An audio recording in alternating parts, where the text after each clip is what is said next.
great and noble there ever be. The Hobbit, The Desolation of Smaug. This second installment in Peter Jackson's new Hobbit trilogy is even better than the first one.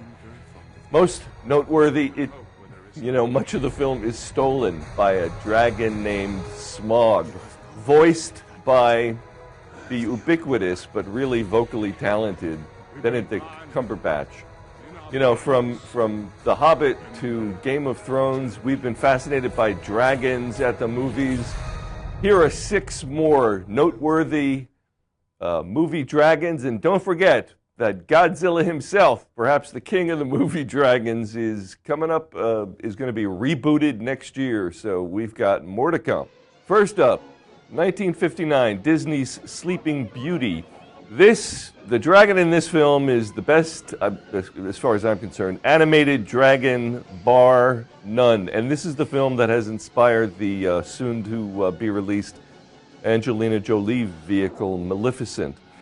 And undoubtedly the highlight of it is the battle between the prince and Maleficent, transformed into this marvelous cinematic dragon to the tune of Tchaikovsky's ballet.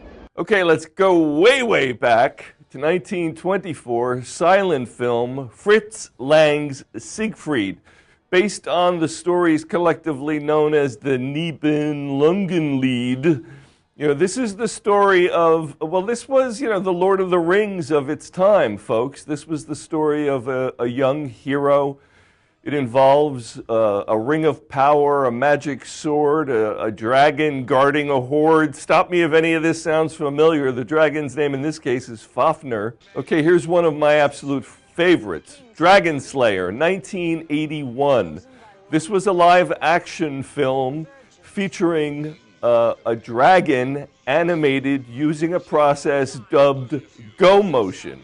Funny, huh? It was an evolutionary step forward from stop motion, developed by Phil Tippett and Dennis Murin at Industrial Light and Magic. And of course, you've heard me talk about this movie many times before. One of my all-time favorite fantasy films, The Seventh Voyage of SINBAD, featuring the stop-motion effects of the late, great Ray Harryhausen.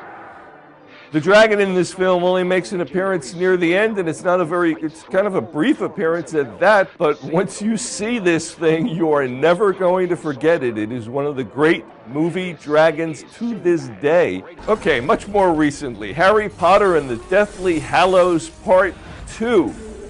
A dragon makes a very memorable appearance in this film. You may recall that it's an albino dragon known in the books, and I think it's mentioned in the film, as a Ukrainian iron belly. And it is another dragon guarding another horde, in this case in Gringotts Wizarding Bank in the vaults. One of the strangest films from my childhood, The Sword and the Dragon.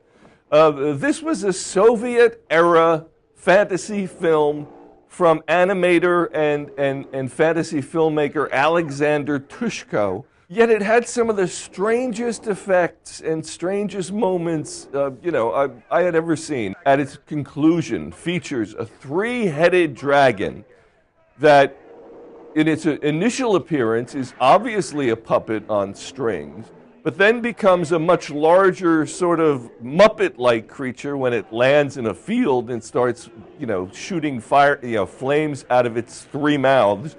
Obviously flames generated by some World War II era Soviet flamethrowers. The Sword and the Dragon. So if, like me, you really love movie dragons, you're going to have to see The Hobbit, The Desolation of Smaug.